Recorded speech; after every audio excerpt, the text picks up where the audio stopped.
by Women group. My name is Lade Ayediran, and I'm truly honored to be the moderator for today's panel. We're very grateful to the founder of this platform, Sonia Silva Epeang, and the rest of her team, who I truly believe do a phenomenal job of providing a safe space for women, to support women along their career journeys so that we can be, do, and have all that we've been created to be, do, and have. It's such an honor to share this room, this virtual room, with four amazing women who we're going to have the most amazing opportunity to hear about their career journeys, how they've broken barriers in their own rights, how they continue to pave the way for others to follow.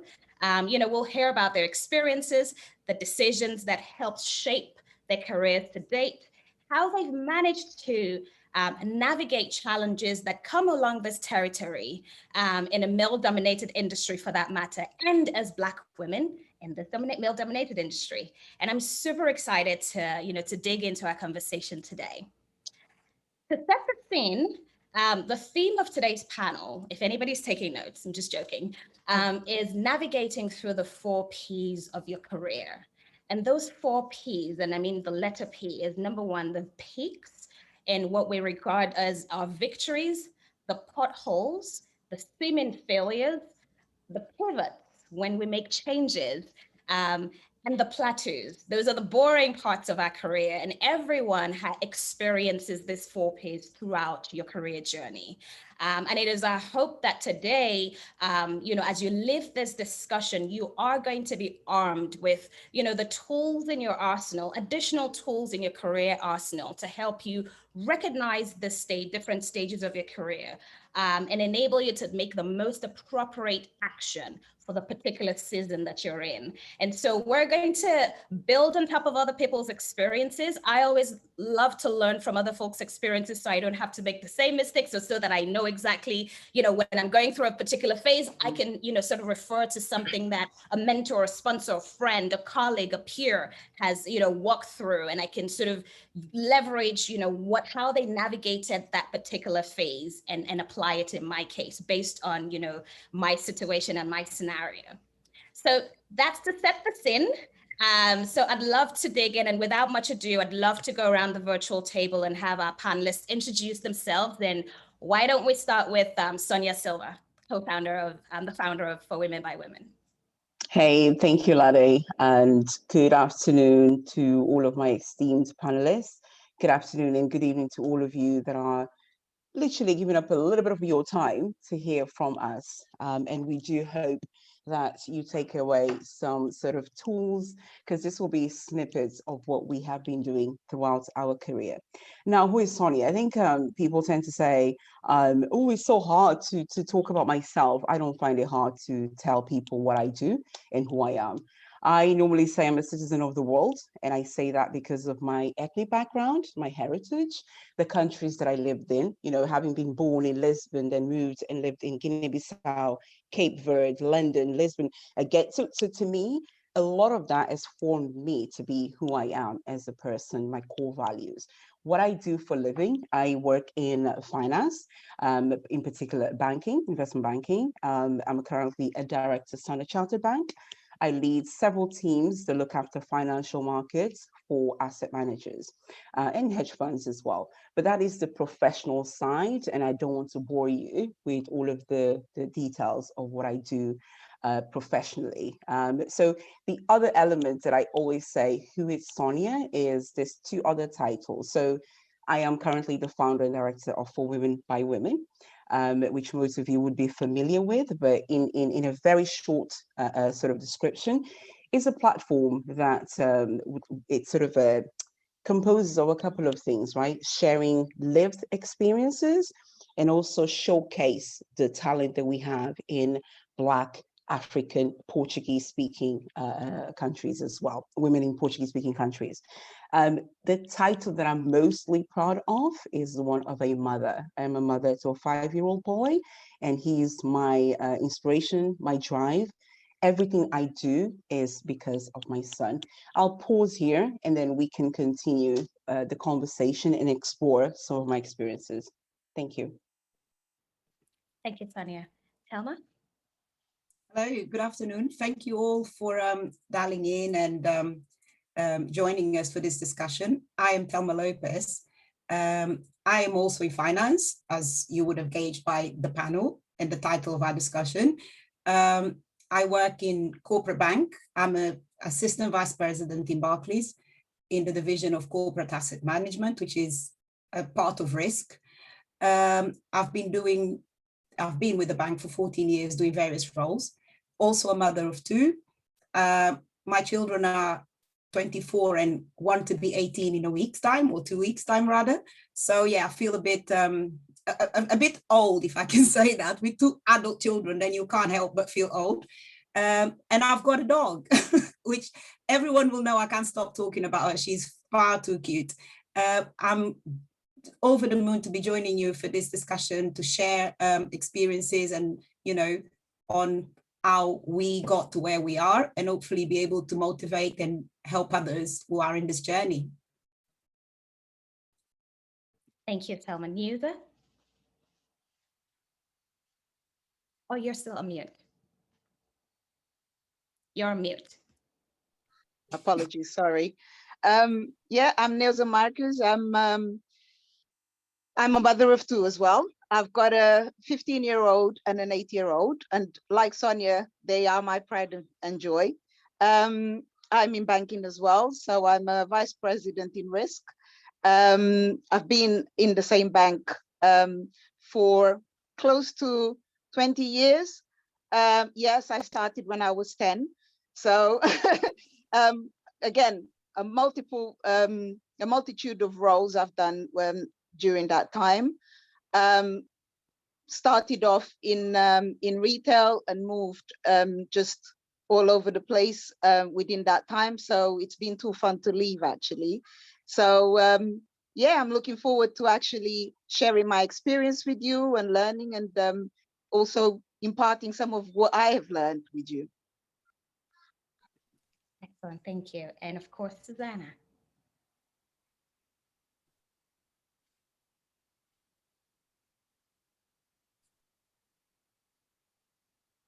Hi everyone, just some technical issues. I was trying to unmute and somebody's trying to unmute me.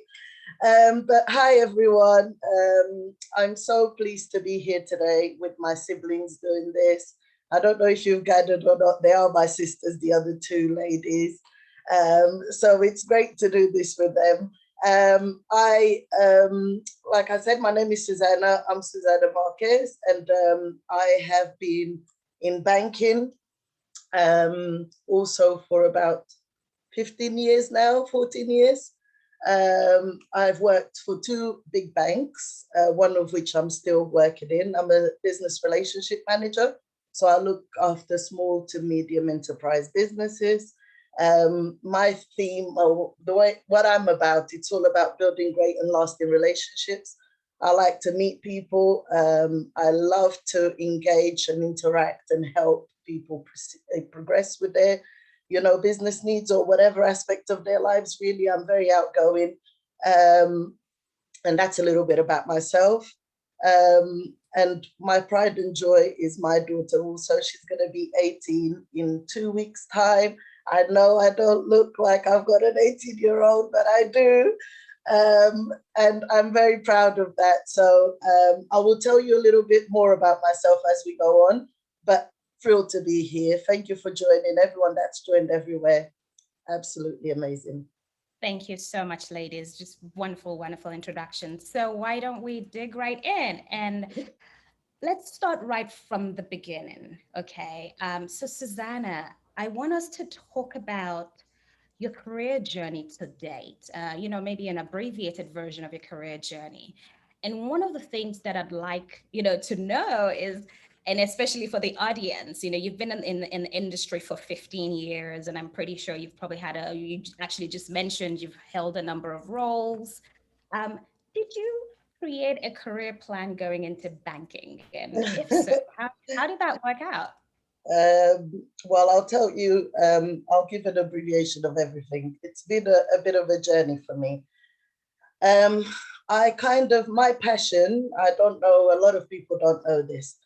The ones that do are very close friends of ours or their family members. My passion is children.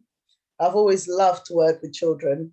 And I actually, when I was 16, I done my work experience in a primary school near my house.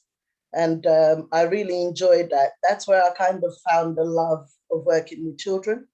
So I've always thought that's exactly what I want to do. I want to be a nursery teacher or a teacher, or, you know, some kind of, I just want to work with kids. I thoroughly enjoy it. And I thought that's where my career would kind of start. But everyone knows that life sometimes that's not how it goes. You may think that's what you want to do, but you know, it throws you so many opportunities. And I'm actually very happy because I did get a lot of opportunities to do several roles in my career. So I did pursue it. I went on to first year after I finished my GCSEs. I done first year of childcare, which I got a certificate in childcare and education. So I thought, okay, I could pursue this, but at the same time, I liked working. So I really enjoyed working. I started working when I was 16 in a coffee shop, and I kind of always enjoyed working. So I thought, I don't know if university or college is for me. I was quite young still, and I didn't think my personality probably fitted with going to university and pursuing it, or even college and continuing to finish my my childcare course. So then I thought, well, maybe if I just go head in and start working in childcare, maybe I'll see what I feel like in the end, or if I've got a feel for it. So again, very young, I went to work in a nursery near my house. Really enjoyed it. Really enjoyed it. The hours were extremely long though, and I've always been a very much, everything about me, it's always been about how in this part of my career was about what I could give to my daughter. At that point, I already had Naomi, and she was quite small, and my hours in this nursery were very long hours. So I started not enjoying the length of the time I was doing in the nursery, but because it was a private nursery, you kind of, that's what you got offered, that's what you had to work, and you know. So I made the decision recklessly, or maybe not recklessly. I thought my daughter comes first. She always has done. I felt really sad that I would go and look after other people's kids and leave my daughter at home with my mum. So I kind of gave a proposition to my nursery manager, and I said to her, if you allow my daughter to come to this nursery, I'm more than happy to pay, but at least she'll be here with me and she can work in, and I can continue working for you. And she said to me, I really respect, actually, because I was quite young. And she said, I respect that you want to spend time with your daughter, but the age group you're working with is your daughter's age group. So you wouldn't be allowed. So I said, okay, so I've come to a crossroad. I'm going to prioritize. And that's what I had to do at that moment in time. I wanted to prioritize my daughter. So I said, I will quit then, and I will go and work in a coffee shop, which is somewhere that I've always known that were quite flexible to my working hours and my working needs at that time. Mm-hmm. So that's exactly what I did. Without looking back, I kind of hung that shirt and moved on. I went to work in Starbucks. I've really enjoyed working in Starbucks. I met most of my best friends in Starbucks, had a great time. I used to work the hours that I wanted. And, you know, quickly, I was very much realizing that I was a people's person. It was all about, you know, interacting with people, giving back, enjoying chatting and just finding out about people. And that's what I did all the time. So even though I was supposed to be serving the coffees, I used to always stand at the end and just chat, because as you would, you know. So yeah. That's what I would do. So I would talk to everyone that came in. Everyone knew my name. You know, everyone knew me in the area. They'd come in to talk to me. So I realized, you know, this is, I enjoy customer service. So again, sometimes you may think that, you know, the childcare was a career, because that could have opened so many doors, and I could have continued, and I could have, you know, become a teacher, or, you know, but that time, the decision that I took was the best decision for my current circumstance, and I will never regret it because it opened so many doors for me working with Starbucks, you know, because I got, like I said, I met most of my best friends there, which we are friends until today. But not only that, on one of my visits to the bank to visit my sister Nusa, again, being chatty as I am, I started talking to one of the ladies there in the branch, and she was saying to me, "But you're very friendly." And I was like, "Am I?" She was like, "Yeah, you're really nice." And she was like, "And you like to talk a lot." Like she was such a lovely lady. And I was like, "Yeah, you know," and I was just being myself. So I carried on with her. And then she said to me, "Have you ever thought of working in the bank?" And I was like, "What? Working in the bank?" I said, "What am I going to do in the bank?" I said, I've done childcare, I work in Starbucks at the moment, you know? And she was like, "Yeah, but you Starbucks is customer service, right?" And I said, surely you need a degree, right? Or you need some sort of, because obviously you don't know. And she was like, "Yeah, you need a degree for some parts of the roles, but some part of the roles you just need to have great customer service, and you need to be able to just understand what your customers' needs are." So that's how I got into banking. She said to me, let's get this ball rolling. You need to apply for a cashier job and just start from there and see what happens. Yeah. So exactly that. I applied for a job. I got the job. I started working in Oxford Street branch. I was so overwhelmed because it was so different, right? I absolutely love the story and the art of, you know, your passion when you were young was childcare, and you did it, you pursued it. And then, you know, you had to make a life choice at the time. And, you know, 100%. And a lot of us women, we come to this crossroads in our careers where you have to make a choice for your family. And that's perfectly okay. You know, look, I've also seen situations, one of my colleagues, you know, men do it as well, right? So, you know, sometimes, although for the most part, we have to make those sort of decisions, but, you know, it's one of those things where you have to put your family first. Yeah. However, at the same time, you still pursued a career in which you enjoyed what you were doing. It was a Starbucks, you met people. And that led to, you know, you going to visit your sister and having this conversation. And I just absolutely love that story. And the fact that, you know, one of the things that I also want to tease out of your story is the fact that, you know, at the time, you know, you didn't need a degree to get a certain type of role, and you started and you are still on that journey. It's just amazing. And, you know, I think for those that are listening to us, you know, I want to sort of make a segue into the fact that we've heard so many times that our careers are a marathon and not a sprint. Like anybody in the workplace, you know that story, you've heard that phrase before. I would actually wager that it's more of a decathlon or an Ironman than a marathon, you know, in the first place. And your story actually encapsulates that. It is a marathon, it's a decathlon or a triathlon, whatever it is. You do the cycling, you do running, and you do swimming, and you do something else until you get to the finish line. And that's the way that I want to, in my mind, I visualize, you know, the story arc. And so I want to go to Thelma, you know, just building on top of that, you know, the whole career is a marathon, not a sprint. How did you come to that realization? Because sometimes, you know, at least for me, it's when I was talking to one of my sponsors or my mentors at work who said, "Laddie, I just need to slow down and whatever, you know, I had a situation." But for you, can you talk a little bit about an experience that you had that made you realize that indeed this thing it's a journey, you know, it's not 100-meter dash. Can you just elaborate a little bit on some of your story as well? Thanks, Susanna. That was really great. Sure.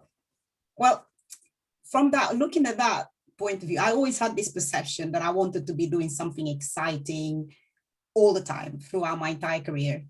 And growing up, I always thought, okay, when I moved to London, I was 17. And I can't say I came full of dreams. I came thinking I'm going on holiday and I'm leaving back to Portugal. Then I ended up staying. And at that point, when I had to make a decision, because obviously at 17, that's when you pick your major subjects, I thought, okay, I want to be a lawyer. And when I had my first careers advice, that was actually knocked out of me, okay? The careers advisor told me, "Are you sure you want to be a lawyer?" I said, "Yes, I do want to be a lawyer." "What makes you think you want to be a lawyer?" I said, "Well, because it's something that I always looked at with, I always marvel at the way of people argue their corner, and I always seem to think that I want to get into a discussion. So I kind of feel that it would be a perfect fit for the type of my personality. And the careers advisor said to me, you know what, in the UK, that's a majorly male dominated white role. So I would say, if it is really what you want to do, pursue it. However, have a backup plan, okay? That actually put me totally off. So I decided, actually, that's not, what's the point of doing something that you're not sure that you're going to get the end of and have a job, you know, or be considered fairly amongst your peers, okay? So I thought, no, that's not what I'm about. I'm not going to be a lawyer anymore. I was really good at biology. I was really good at the sciences. So I thought, okay, medical microbiology is the thing. I like that. So I've always been curious about health stuff. I've always been curious about medical reports and things like that. So I thought, okay, medical microbiology it is. But always this perception in the back of my mind that whatever it is that I wanted to do, it needed to be exciting, okay? And it needed to be, you know, something that would make me stand out. And when I realized that this wasn't happening was much later in my career, actually. It wasn't so much right at the start. So I got into different roles in life. I started as a coffee shop manager. I used to run 2 shops for a great big chain at the time. And having been off for 4 years raising my second child, I thought, okay, I want to go back to work. And I was actually offered a really good position as a manager of another coffee chain with the potential of becoming area manager, which was quite big at the time. But the hours were, again, antisocial, unfamily friendly, all sorts of things. And I thought, no, I need to do something different. So I got into banking. I applied and got into banking in retail bank. I was in my first position in the bank for 11 months. And everyone in the branch that I was in, it was a media-based branch. They used to say to me, oh, people have to stay in role for 18 months before they can move on. And I thought, no, I'm not going to stay in no role for 18 months because that's not what I'm about. I need to be going places. So exactly 11 months on, I moved to another role in corporate bank. And obviously I had to go through many hurdles because it had to be signed off. It wasn't a common thing. You don't stay 11 months in a role and leave. It causes all sorts of problems for the people you're leaving behind, what have you. And my journey within the bank had been sort of really quick like that. I thought, actually, this is it. It's going to be as quick as this. I need to be doing something exciting. Every 2 and 3 years, I need to be moving. I need to be moving a role because you know what? I'm not wasting time. Once I learn what I need to learn, I need to move on. Mm.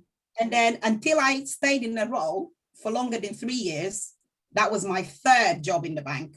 Mm. Then that got me thinking. I was thinking, actually, hold on, 18 months and I've not moved on, but I'm ready. What am I doing? The opportunities were not coming. So it was a time of big reflection. So this idea of a marathon then dawned on me that I sat down and literally thought, actually, what am I going to do? It's coming up to 3 years. And I know I'm ready for something else, but I didn't know where to look. I didn't know, I knew where to look, but I wasn't sure about what I wanted to do. So I had to take a look, sit down and reflect on where my career was going. And that alone took me another year, which meant that I was in role for another year in total for 4 years. Yeah. And at that point, I realized that actually sometimes it's not going to be as quick as you think it will be.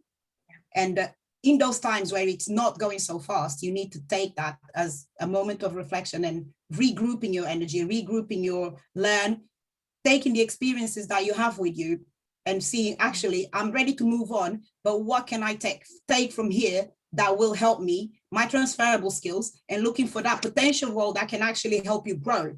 Because it's no point. And what got me stagnated in that role for 4 years, which wasn't really a stagnation, but I call it that, it was because actually I wanted to move on to a role where I could learn, but also use my transferable skills.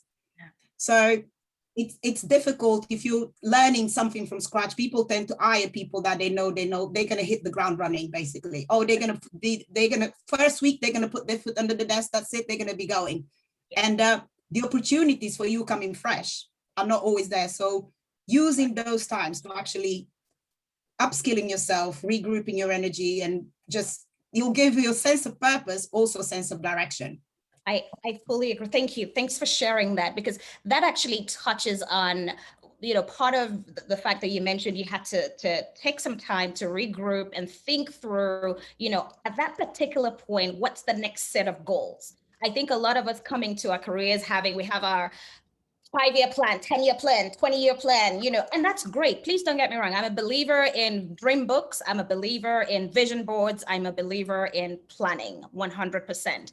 However, it's also very important to reevaluate and make the appropriate changes when you need to. Be flexible in your planning as you do, because what you learn in one season, let's say in one season, what you knew about yourself in one season changes over time, so we also need to just make sure that we're flexible. And I like the point that you made around when you realized you've been in this job for 3 years, and it's not the 18-month that you planned. Whilst you were still enjoying it, there was a moment where, okay, what's the next thing? And I want to talk about, I think that's a nice segue. Thanks, Thelma.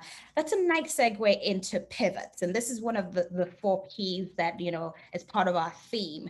And this includes, career changes, role changes, motherhood, marriage. We make different decisions, at some point when you have kids, at that point you want to make a decision for your kids to be a stay-at-home mom, and that's perfectly okay. That's a career in and of itself. And so I want to talk about pivots. And Sonia, I want to come to you with this. Can you share some best practices and, maybe even part of your story of a journey that led to a pivot in your career? And I want to hear about the process versus the outcome, of that decision. So I feel like Thelma's kind of helped us lay that foundation, but it'll be great to hear your perspective as well. Sure, absolutely. Thank you for that. So if I could just give a little bit of a snippet in terms of how I started my career in investment banking. I also wanted to be a lawyer. I actually started studying law in Portugal before moving to the UK. Moving to the UK was, my own family reasons, joining my brother that was already in the UK. But fast forward, I did not study law in the UK, but rather European politics, with the dream of following a career in the UN, like my mom. Again, we create all these role models. There's someone that we want to emulate, and that was my goal, to emulate my mom and give back through the UN or maybe the European Union. Now, fast forward, needless to say that I am not in that field. I am in banking. And how did I get to that? That was purely because whilst I was studying, I was also working. And I was working in a big bank in the UK, Halifax, but I was working in Halifax share dealing. And that's where the dealing came to me and the taster for banking, money, investments, and things of that nature. And then if I could make the link to having working whilst you're studying, it opens up it gives you options, put it that way. And I was studying and working in the north of England, a city called Leeds. And then I moved to London. That in itself is the example that I wanted to give on when you know what you want, right? You can draft a plan and be sure that, hey, I'm going to follow through because that's where I want to go. I did not have the fear of moving cities without knowing many people in London. I had cousins, right? But it's different. I am moving without my base, the mom, the dad, my siblings and friends. But I made that leap of faith moving from Leeds to London. So my true career in investment banking started in London.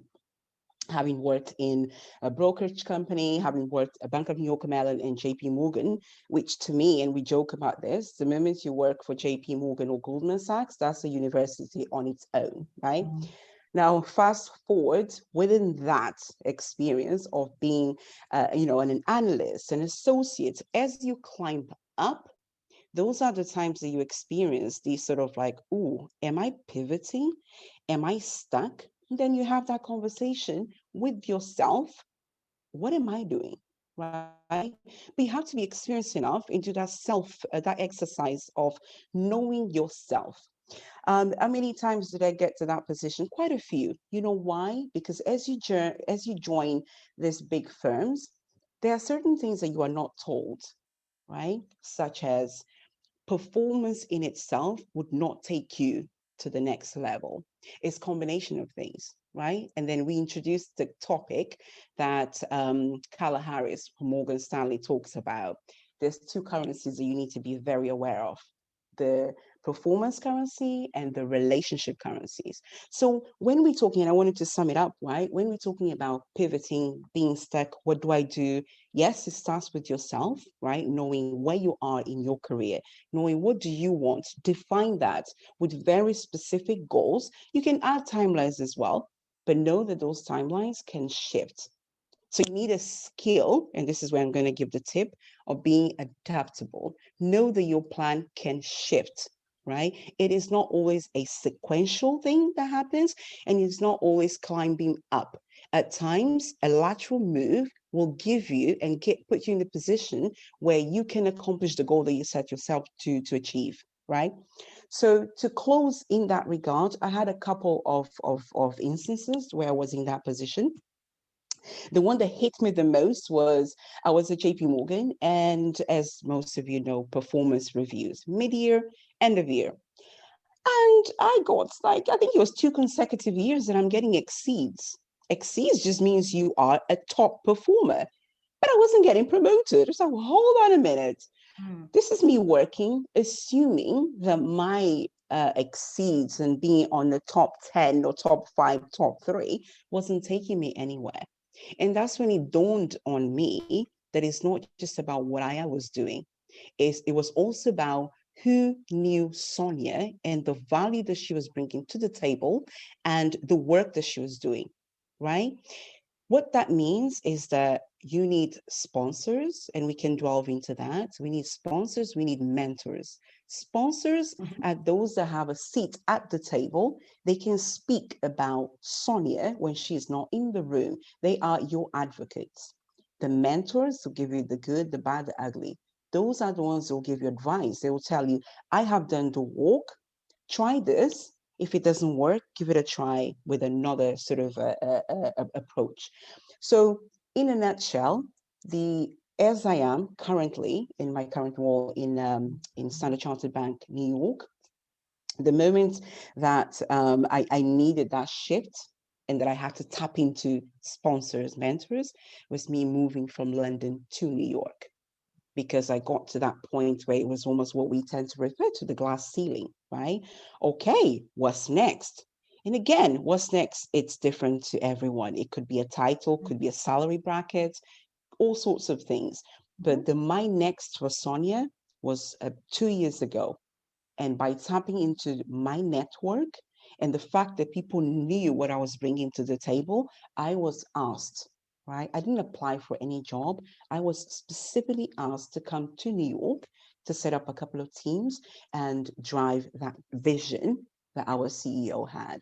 So in conclusion, Lade, I'm just saying that a couple of things that we need to have, apart from perseverance and resilience: be adaptable in your in your plan.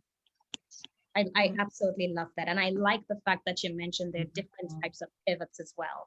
And the triggers that could, what's the word? The triggers that could bring about your pivot could be, I want to earn more money. I want promotion. To your point, it's, I'm getting all this performance reviews exceeds expectations, but it's not resulting in a promotion. And, and that's when you lean on the support network. And I would love to talk about the support network, but News, I want to build on top of, this, I think we're building an arc here, and I want to build on top of what Sonia just talked about and sort of tie this into the next two P's that we want to address. And that is the potholes. The potholes in our careers. We've talked about we've talked about the plateaus, we've talked about the pivots. I want to talk about, and Thelma actually covered, that sort of boring space in your career, which is, the plateau. But I also want to talk about the failures, or the seeming failures. And, when we actually met around this discussion, News, I think you had made a comment about mindset. And I really want us to dig into that. And so do you want to talk about, a pothole or seeming, you know, and I'm putting pothole in quotes, in your career, how you recognized that it was one, how did you navigate through it? How did you see that particular instance in that big picture? So we've talked about the marathon, like what was that thing in the big picture? Because sometimes when we look back, we realize, oh, hang on a second, that was the pothole, but it kind of brought me here. So I'd love to hear about that. And you know, how did you deal with the fear that came along with that? I know lots of questions in that, but more than happy to have you unpack as you'd like. Yeah, so in terms of my career, my initial journey is very different from the girls. So I joined Barclays from university, and I didn't know the rules of the game. But at times I think that actually plays to your advantage if you don't know the rules of the game, because then you can make it up as you go along. So so I got in, and within 2 years I was running one of the most profitable branches in central London. So, and I was 22. So as far as I was concerned, this is how it was going to go. It was exciting. I was moving very fast, and I like fast. Everyone that knows me knows I love fast.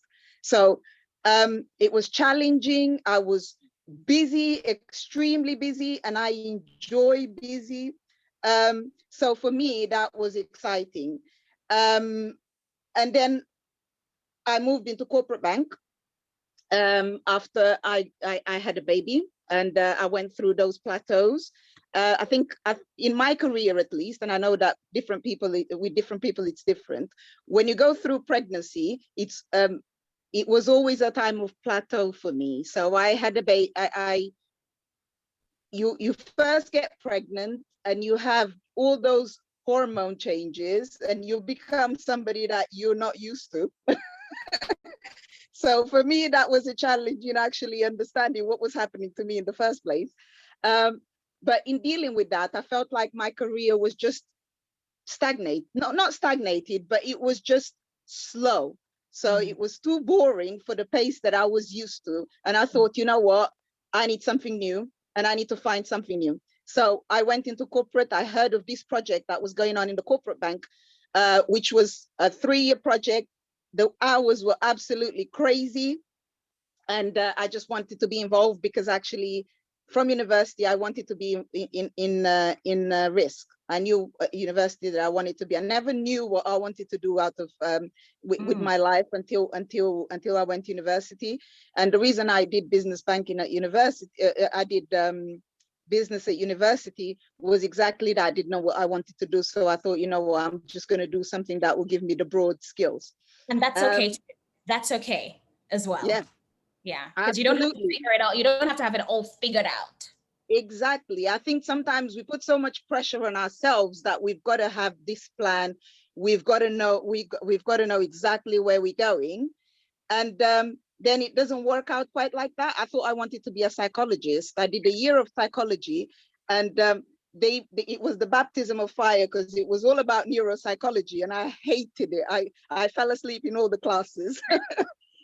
So then I thought, okay, this isn't for me. I've got to change. You knew what you did not want. That's what that's exactly what I didn't want. I knew exactly. I always take the positive of every situation. So the positive from that one was I knew I didn't want to be didn't want to do psychology. So so yeah, I wanted to do risk management. And I saw this project. It was a sideways move. So it was although having spent some time at home, I was really eager to go, because my experience of like going off on pregnancy and then coming back is, for the first kind of, when you're pregnant, it's very slow, and it can be very unusually frustrating actually for me. But then staying at home, and when it was time to go back, I was ready to go. I wanted to go fast, and I wanted to do things quickly, and I was so desperate to work again. So I got back, and we were going through redundancy at the time in the bank. And at that point, I actually had to consider my options, and I thought maybe I do want to go into, I do want to take redundancy. I've been here for a while. The money's not going to be bad. I'm not enjoying particularly what I'm doing. So maybe that is the thing that I want to do. But I'm not one to sit around and fold my arms. So as I was looking for a job, I got into a kind of secondment within another team, and they offered me actually a promotion. And I got to argue about my pay as well in that process. So instead of getting the redundancy, I actually got promoted and got a significant pay rise on the back of it. But at that point, I really was desperate to show what I was capable of. And I was desperate to just get in and learn and grow and make my mark on the team that actually entrusted me with that responsibility. So I was very excited about it, except when I got there, I realized that I didn't enjoy it at all. I really didn't enjoy the role. I didn't particularly enjoy the people I worked with. Well, actually, I didn't enjoy the people I worked with, because I think that's most of the time you can stand a bad job, but you can't stand bad people. Right. So I really wasn't enjoying it. And things weren't going well. So at that point, I was actually beginning to, it was all very new. It was all very, very, it was all very different. It wasn't something that I had experienced before. And because I'd just been promoted as well, I wasn't in a position where I could move right away. So I reassessed and I thought, you know what, I've got to make the best of it. And I've got to find a way to make my mark. And I've got to find a plan that will help me succeed here so I can get out quickly. So that was my plan. I didn't have I'm going to achieve A, B, and C. My plan was I need to succeed. Yes. And to succeed, I needed to find the thing that was most important to the people that I was working with. So not just my immediate manager, but my manager's manager. I needed to be involved in what they were doing. I needed to raise my profile and get them to know me so that I could move quickly. And so that's what happened. Nidra, there is so much in this story. I'm hearing so many things. You covered all the 4 Ps in this experience. Yeah. The pivot, the plateau, when you're pregnant, going on maternity leave, you failed. You had, the peaks, the victory, you got promoted, you were considering redundancy or moving to another role, you got promoted, you got a new role, and then you had the pothole where it's like, okay, hang on a second, this was great, thanks very much, but I'm not quite enjoying this. And so you experienced just everything that we go through multiple times along our careers, but in that short space of time. I actually want you to talk about successes, because one of the things you'd mentioned earlier on is you became, a branch manager at 22. Within 2 years of joining the company for a huge branch in central London. That's just amazing.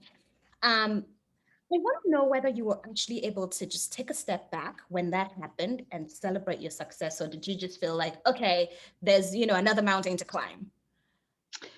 I would like to say that I took a step to celebrate success, but actually that isn't me. I'm always looking for the next thing. Why are we like this?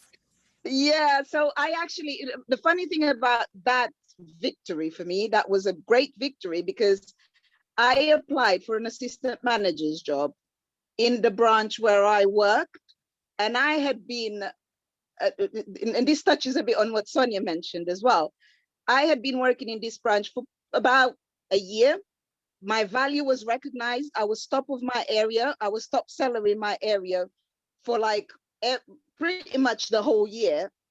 And my manager was singing my praise to everyone. And when the promotion happened in Barclays, the way to get promoted is you have to go through assessments.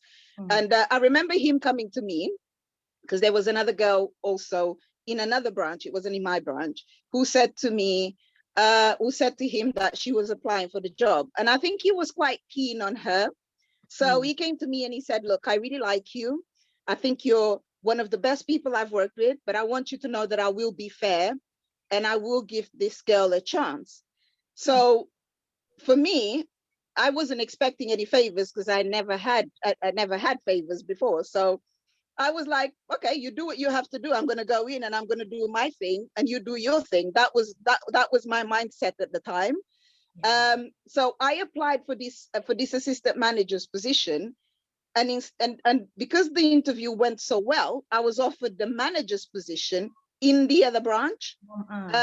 And this branch was it wasn't a big branch, it was a tiny branch, but it was right next to Bentley's and opposite Stella McCartney. It was Bruton Street.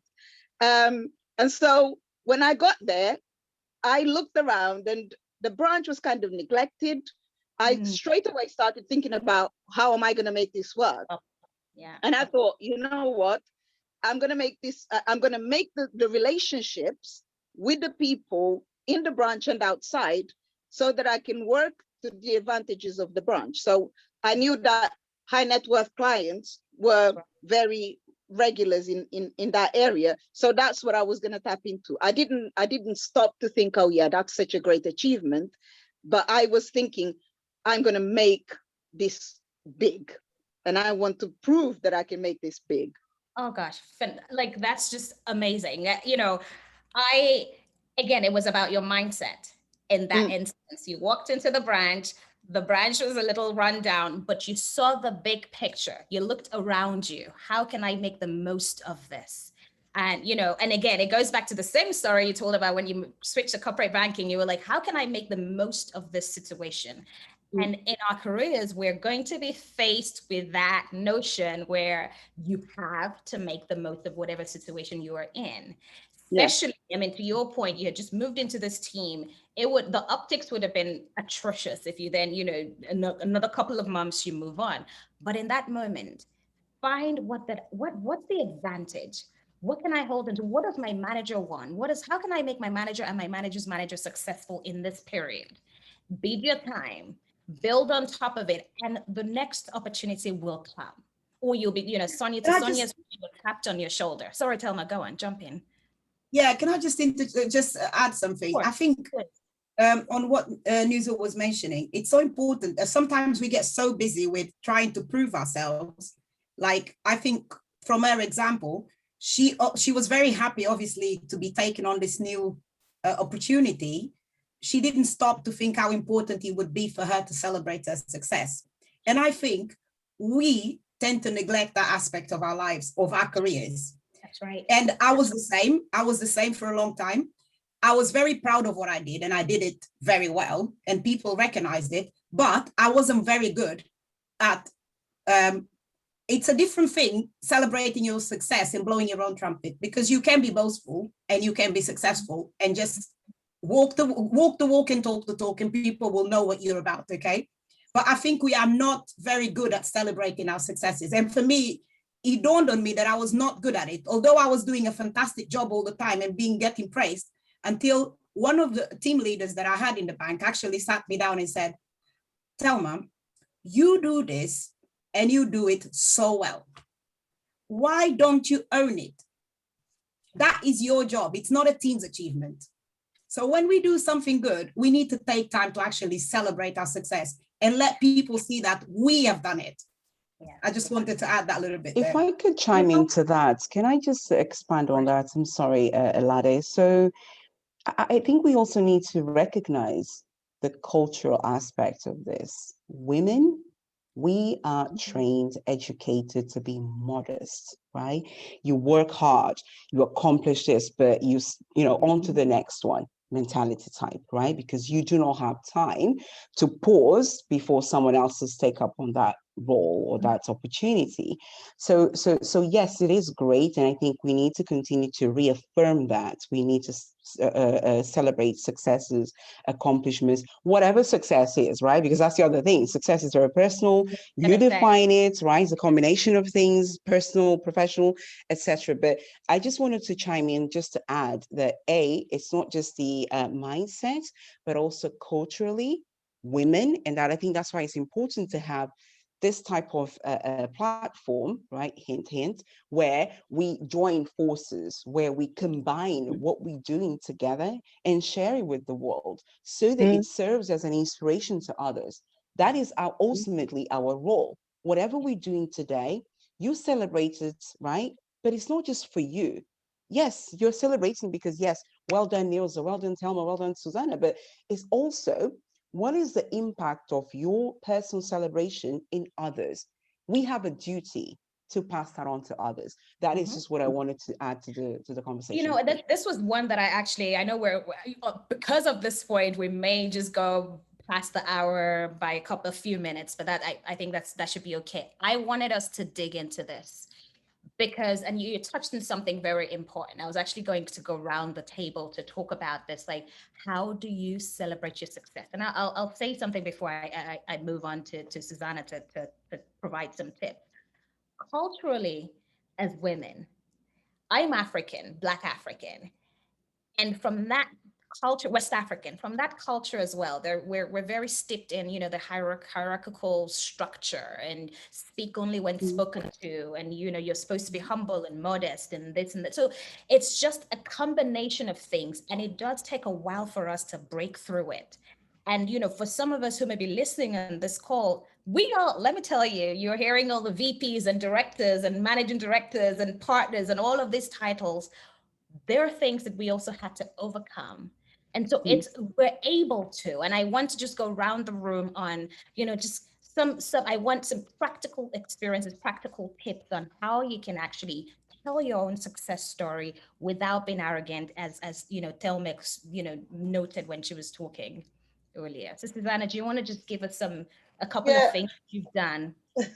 I will do. I will say, for me, I, at times, getting to where you get to and not having the qualification to back it, you sometimes can feel like, you know that it's hard work that got you there. I know that for a fact. I know that my work got me to where I got, and my mouth, right? But let's be honest, it's hard work. It's obviously a combination of the two.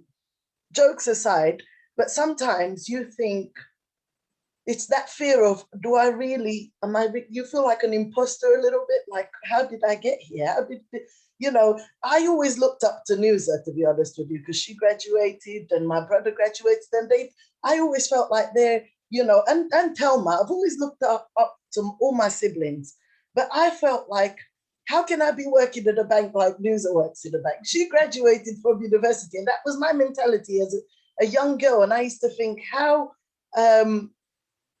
is it that she, how could I be doing a job in the bank like she does, you know? And it's not the same roles. I'm not a VP. I'm definitely not. I'm a business manager. But still, none of the less, you know? And I know that it was hard work that got me there. So I would say, I will never blow my trumpet, because I always feel like, you know, at that time when I was younger, I used to feel like an imposter. Now, I know that it's hard work that got me there, but I can't, that's not in my nature to be, you know, telling people I'm amazing, you know, I do hard work. Even sometimes when I have my meetings, and it should be with the management team, you kind of wait for them to tell you what you've done. However, I've learned along my career, that you kind of need to be a little bit vocal about the things that you do. And with Santander, they actually encourage you to put in on kind of this, performance thing we have, where you kind of go and just highlight all the things that you've been doing that are amazing, really, because they want to encourage you to start, you know, looking, you know, I do this job, and I do it seamlessly because I'm used to doing it, but it does not mean that it's a given, you know, it's actually hard work. And, you know, you have to be able to sit down and say, I should be proud of myself. I've had to learn things, and I've had to adapt, and, you know, all the time it's all about singing your praises. And more so now, I feel a little bit more comfortable writing about the things that I do, still very much out of my comfort zone, because that's not who I am. And again, like I said, in the beginning, it was that imposter syndrome where you felt like, how could I be in the same kind of boat as somebody that went to university and graduated, and you know, I and love that's that. it for me. I love what I want to pick out. I mean, of course, there's so many nuggets and everything that you've shared, and I appreciate it. But the art of writing it down. So even though it's still not in your wheelhouse right now, but you are now making those notes. And the more, when you write things down, it sticks with you. It's like going through an interview. When we go to interviews, we sell ourselves, we market ourselves, we talk about our accomplishments. We should actually do the same at work. Of course, we're all reasonable people. We're not going to go up and say, I did this and that and the other, but there is a way to actually professionally market yourself in meetings based on your opinions, based on past successes. I absolutely love it. I'd love to hear from you, Telma. How do you tell your success story? Oh, I love it. To your point, it's amazing. The bit that you picked out from Susanna's story actually leads to what I wanted to say on this note. I think success requires authenticity, point blank. If you are authentic, and if you are truly honest about who you are to yourself, you will have no trouble whatsoever portraying that to others. And when you walk in, people know what you stand for. And when you talk about it, they will know you're not boasting. You are serious. You are serious. You know your stuff. Okay. So success for me, in a nutshell, is authenticity. Okay. You know your stuff. And obviously success, like Sonia said, has got many definitions and many things that you can put in a big circle that will form everyone's perception of success. And it's different for everyone. Yeah. But for me, success also, as well as doing a job well done and being able to actually say, I have done this without fear of, actually, maybe I shouldn't say it because I'm going to sound like I'm owning the project or I'm boasting about it. If you've done something, do not be fearful of doing it. Be authentic about your success. And I think that for me is what the thing that stands out the most. Once you know your stuff and you are authentic and you are true to your values and true to what you know, you will be able to make that shine, but you will be able to transpire that. Where can I send the offering? Because that was a whole sermon and I loved it. Loved it. I mean, we can totally, authenticity and bringing your authentic self to the workplace, that's a whole topic that, we're talking about the 4 Ps today. We'll maybe have another session and have you ladies back and address that. Personal branding is part of this story as well. That's a whole nother topic that I'd love for us to deep dive in, even just, casually just talking about it. I'd really love to. I've learned so very much from every single one of your stories. Nusa, we've heard your story as well. I want to talk a little bit, just wrapping this up. I know we've gone through, we've touched on all our 4 Ps, and we have one question from the audience that I'd like to air. And so the question goes, it's clear by listening to all your stories that having a good strategy is crucial, whether you find yourself in a job you don't identify with, or you want to go from role A to role B. What are your recommendations for developing a more strategic mindset? Is that for me? For me? Oh, is that for Nusa? I'm happy for anyone to take it. Happy for, developing a more strategic mindset in, creating or carving out this roadmap for your career. I'm happy to take this on if anyone is, if you're all thinking about it. But there's a couple of things, and it's all down to you need to define what you want. The why starts with you. What is your why? And then define how you're going to get there. And like I mentioned earlier on, have the mindset of the key thing within your mindset rather is adaptability. You need to adapt with the plan. Things do change. If we pick on the pandemic that just happened, that has literally stole the world, you would say, oh my God, I had all these plans, right? And none of them will come to fruition due to the pandemic.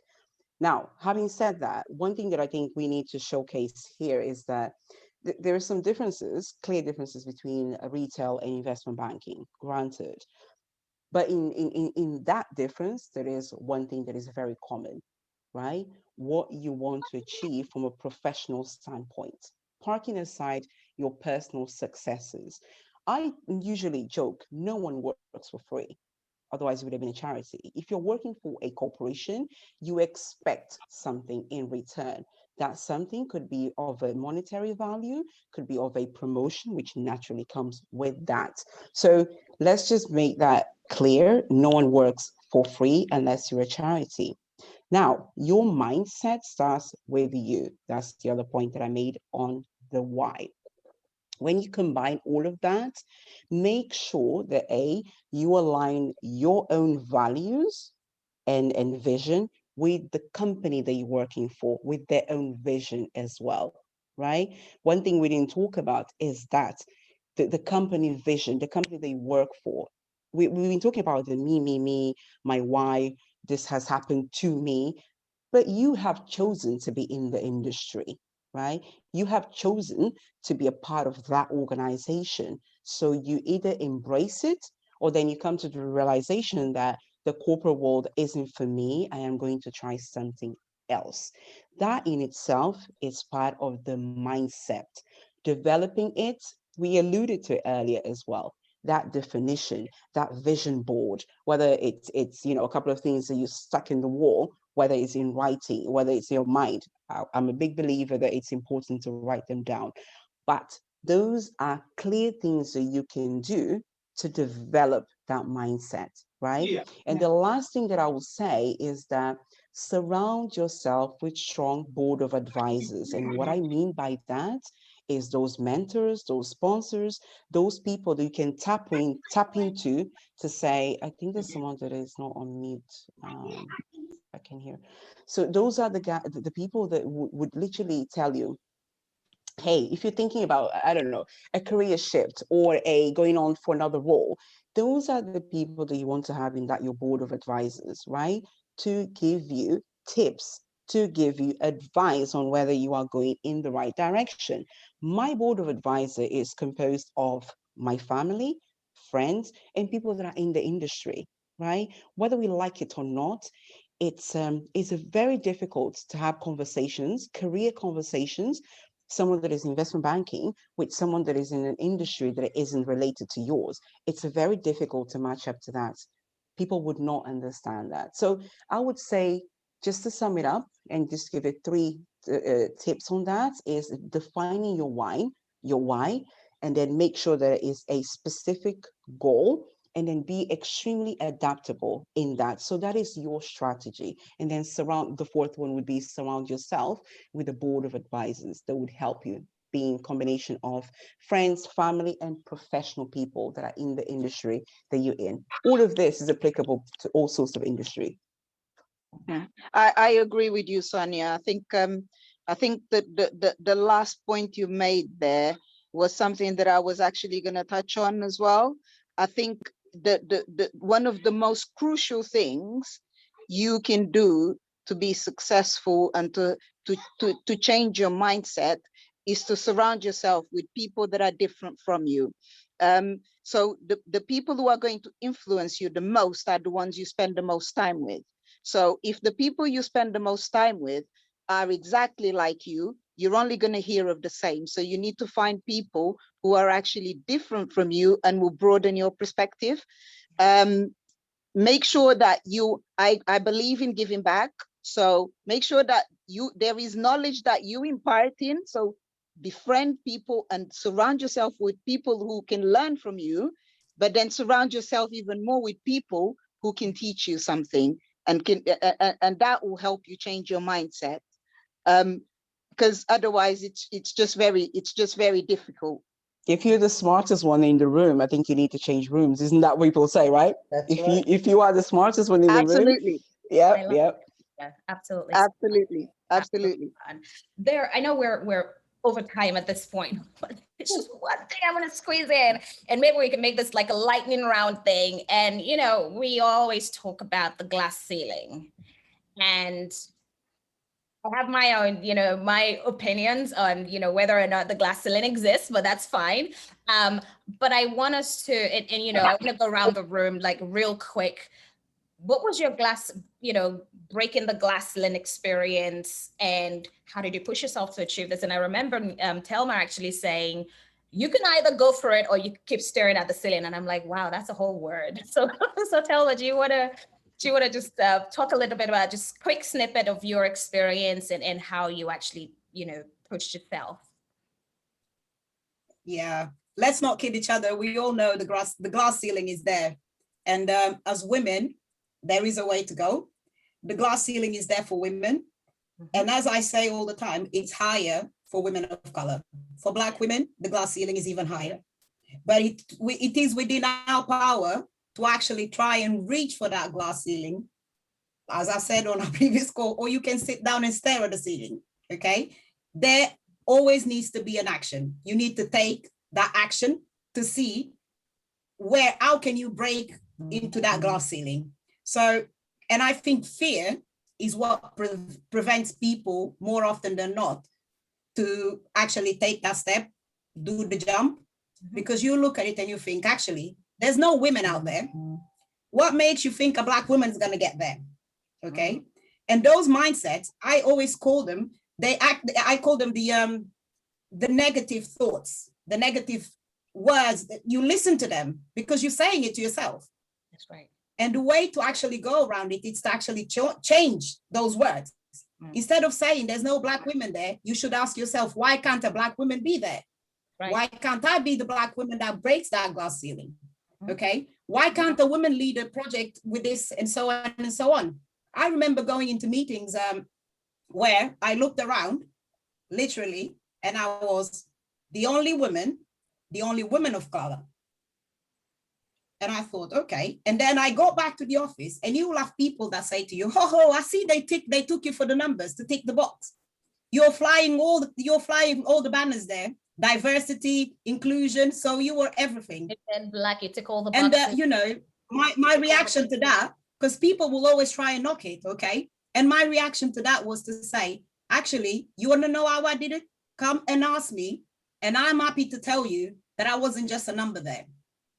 So you need to own the space. You need to project your voice, and you need to own your space and take that leap of faith, thinking, not looking like, oh, actually, don't let that imposter syndrome stop you. Don't let that negative thought stop you. Have a growth mindset. Change your mindset. And when you are having those fixed mindsets of negative thoughts, ask yourself, why is it I'm having these thoughts? Talk to other people. This is why it's important to tap into your network, like what we're doing at the moment, sharing in experiences and say, look, I tap into many people, and you say, actually, I worry that I feel this way about certain things. And more often than not, this will be an experience that other people will resonate with. And they will actually say to you, the way I overcame that, I did this and this and this. So you're not on your own. You're not on your own. And this is such a great platform and such a great initiative. And I can't say enough to thank you enough to Sonia for such a great initiative. And I think women should make a club, create a women's club. Like they say, this is a boys' gentlemen's club. We're going to make a ladies' club. Okay. That's right. Yeah, sign me up, please. Sign me up. And I just wanted to touch on what you said was, you need your community. I hope I'm not volunteering, the women on this platform that, look, if you want to reach out to us, we're on LinkedIn. I'm more than happy to get, questions, because I'm sure we can address everything that we really want to. We have a long list of talking points, but we really can address all of them. But if you wanted to connect with us offline, I hope it's okay. I'm sure it's okay with the ladies on the call. Like, please connect with us offline on LinkedIn. We'll be more than happy to answer some of the questions that we're not able to get to here. One thing I want to wrap up with, and thank you, that's amazing, Thelma. I'm glad that we're recording this session as well, because I also want to sort of play it back and get all the nuggets, from the discussion. Just one last thing that I feel, plagues us today. It is the world of social media. It's a blessing. People have been made millionaires, billionaires doing their thing. Businesses have been run off of social media, new streams of income, you just name it. However, on the other hand, it can also be a tool for comparison, to the point that Thelma made, where you're actually telling yourself, you could read stereotypical messages and posts and whatever that reinforces those negative mindsets. And the other thing is, you also see other people's highlight reels, which may not be their real life. And, there is an element where we start to compare ourselves. Same thing goes for LinkedIn. Look, professional, social, Instagram, Twitter, whatever it is. I want us to sort of wrap up with that, because I think that there is something to be said for, Thelma talked about, let's build a ladies club. Let's really build a ladies club when we're not comparing and pulling each other down. Okay. Can we build a ladies club where we are encouraging, rooting for one another? Can we build a ladies club where I'm in this great new company, I've got this great new opportunity, I'm like, I know the right person for this role, I'm pulling you in. Can we build a community where we're having these types of conversations? Can we build a safe space where I'm having a bad day and I'm going to pick up the phone and call Sonny, I'm going to pick up the phone and call Thelma, I'm going to call Suzanne, I'm going to call Newsa, like, I don't know how to deal with this. I need your help. I'm going through maternity and, my hormones are all over. I've never done this before. You guys have, you have all the experience. Can you help me out with, how this is impacting me, the way I'm thinking? Can we build that community where we're not constantly tearing each other down or falling into this trap of comparison, especially for, those of us who are just, starting out in our careers? And Suzanne, I want you to sort of help us, wrap up, with that, with your thoughts on how we can overcome, this onslaught of, With the pleasure. comparison nature that's going on today. I will just start off by saying thank you again, Sonny, for inviting me along. I really want to encourage every woman that's turned up today or that hasn't, if they hear this recording back. It's so good to have girls by your side. I grew up with two sisters. I am the luckiest girl ever. And it's just such a blessing. I was never competitive with my sisters. I never thought, oh, they have, I want. They, never, ever. And that's where it begins. I think that's where it begins. We're adopting sisters also, Sorry? Anyway, when you adopting new sisters. when you are able to kind of be happy for people's successes, you become successful. That's right. Okay. When you look at social media and you look in Facebook, Instagram, whatever, and you see people doing things, going places, and you feel in your heart warm and it feels good, then you know that you are there. You don't need you don't need to show it to anyone. You don't need nobody to tell you you've done it. You're there because you should be happy for others. It's very important for us to lift each other up, women and men. I'm sorry, I know this is a woman by woman, but I believe that you need to be happy for everybody, right? When you see people's success, be happy. You will start being successful because you will move away from negativity. When you start looking at these things and you start wondering, why is it not happening to me? Darling, that's just mentality. You are the owner of your mind. You can allow yourself to either be negative or to be positive. If you choose light, you will always be a light to everyone.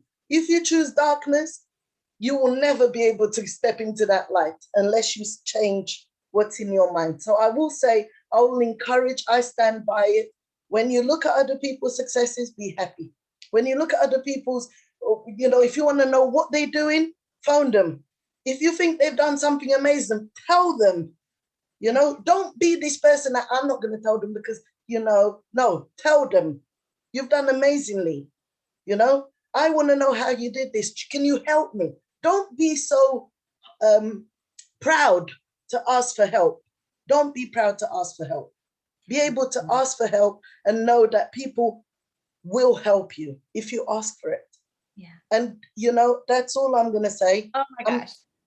I'm just, I am very passionate about that. I have real tears in my eyes right now. I'm glad I'm putting on a pair of glasses. Otherwise, you guys will see all my makeup like streaming. But I think we just confirmed that you and Susanna are setting up a preaching choir. Right, so we're all tapping into you guys now. We're waiting for that. No, I think look, it's thank you. It's been such a pleasure moderating this group. You all are phenomenal women. I've enjoyed listening to your stories as sisters. Oh my gosh, it's just been amazing. Sonia, thank you for putting this platform together, for building this network.